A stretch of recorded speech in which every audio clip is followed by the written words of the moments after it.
북한 여성의 삶과 의식. 경제난 이후 생계활동 등의 변화에 따라 조직 생활에 대한 참여도와 의식에도 변화가 나타났는데요. 하지만 여전히 조직 생활의 지속 속에서 여성들의 부담은 가중되고 있습니다. 자, 그럼 좀 더 자세히 알아볼까요? 장사 등 생계활동을 위해 북한 여성들이 빈번한 이동과 장기간 외유로 조직체의 통제가 느슨해졌고 각종 사회 조직의 비중은 약해졌는데요.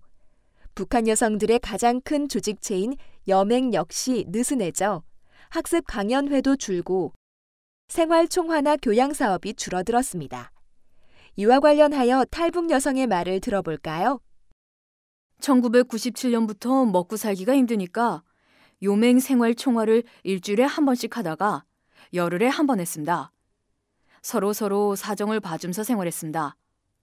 생활 총화를 하면서 94년까지는 호상 비판을 했었는데 그 이후엔 힘드니까 감싸줬습니다. 한 북한 여성의 말을 더 들어볼까요? 발전소 건설이나 농촌 지원 같은 과제는 계속 떨어졌습니다. 식량 사정이 어려울 때도 전업주부들은 사회동원에 많이 나갔습니다. 경제난으로 공식 공급체계가 마비되고 주민들의 생계 유지가 어려워진 상황에서도 인민반이나 여맹을 통한 사회 지원 활동은 계속적으로 요구가 되었는데요. 북한의 당국은 군대 원호 사업이나 독거노인, 고아를 후원하는 활동을 적극 권장하며 집단주의 정신 등 공산주의적인 도덕을 내세워 이것의 실천을 강조했는데요. 이것은 경제난 이후 의식주 등 인민의 기본적인 생활 보장은 물론이고 의료, 교육, 복지 등 각종 사회보장 제도를 원활히 운영되지 못한 상태에서 그 책임을 개별 가정에 전가시킨 데 따른 것이라고 볼 수 있습니다.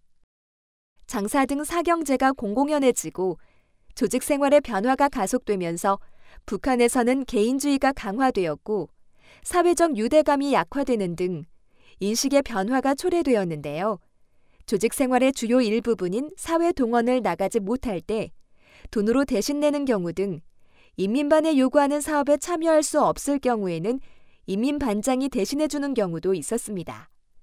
북한 주민들은 생계 유지를 위해 장사 등에 나서야 했기 때문에 조직 생활에 참여하기가 힘들었고 또한 이전과 달리 조직 생활의 이탈에 따른 제재 등이 약해진 것도 북한 주민들의 조직 생활에 대한 중요성과 참여도를 현저히 떨어뜨리게 했다고 볼 수 있습니다. 그들의 이야기를 들어볼까요?